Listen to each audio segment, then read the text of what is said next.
വരികിലും മാതാവിനെ ഒന്ന് പ്രത്യക്ഷീകരിച്ച് കണ്ടു.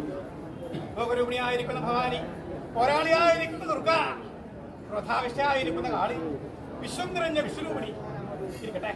നമ്മളതായിരിക്കുന്ന ലിംഗാരസ്വരൂപിയായിരിക്കുന്നതായ മഹാചണ്ഡിക ചാമുണ്ടി ഒന്ന് പ്രത്യക്ഷീകരിച്ച് കണ്ടിരിക്കുന്നതായ അനുഭവങ്ങളാണല്ലോ. അത് പ്രകാരത്തക്കവണ്ണം മാതാവിനെ കഴിച്ചാൽ കൂറ്റുകൊണ്ടുള്ള ചിയായിട്ടും ചണ്ടിയായിട്ടും മുണ്ടിയായിട്ടും ഭൂമനയായിട്ടും പരാമൂർത്തിയായിട്ടും പറ്റുള്ളിയായിട്ടും ഭാഗ്യലക്ഷ്മിയായിട്ടും നല്ലലക്ഷ്മിയായിട്ടും പരിപാലിച്ചിരിക്കുന്ന ഈ സലക്കൂർണകത്തല്ലേ ലിംഗാരസ്വരൂപിയായിരിക്കുന്ന സ്വരൂപിയായിരിക്കുന്നതായ മഹാചണ്ഡിക ചാമുണ്ടി തന്നല്ലോ. ശേഷം കഥകളും കർമ്മങ്ങളുണ്ട്. എല്ലാ കഥകളുടേതായിരിക്കുന്ന കർമ്മം പൂർത്തീകരിച്ച് മാതാവെടുത്ത് കിടക്കുന്നത് കൊടുക്കാം. സന്തോഷമായ ഗുണം അനുഭവിച്ചു.